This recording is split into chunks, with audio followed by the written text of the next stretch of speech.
Em qual evento da caminhada cristã se consuma a salvação? A maioria das doutrinas começam a abordar a salvação por meio de eventos passados, como a predestinação, por exemplo. Então, os salvos seriam salvos por serem predestinados a isso. Se afirma também que a cruz de Cristo foi suficiente para a nossa salvação. Há quem contabilize almas salvas quando passam pelo batismo nas águas.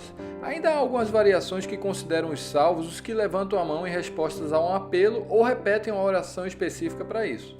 Não vou entrar em detalhes nem argumentar sobre cada um desses pontos, mas a salvação, como um processo, passa sim pela predestinação, pela cruz e pelo batismo.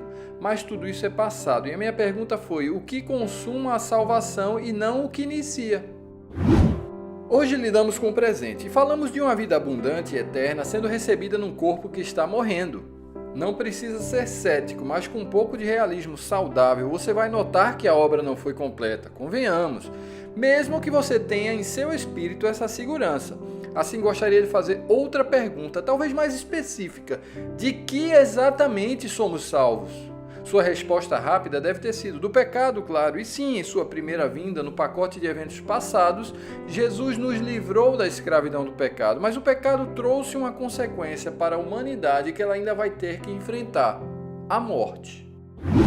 Talvez um dos versículos bíblicos mais conhecidos hoje a nível mundial é João 3,16. Porque Deus amou o mundo de tal maneira que deu seu Filho unigênito para que todo aquele que nele crê não pereça, mas tenha vida eterna. Perecer seria apodrecer, se decompor, corromper, como fala o Salmo 16. Então a vida eterna apresentada no verso, como a finalidade pela qual o Pai doou o seu Filho, é de vencer a sepultura.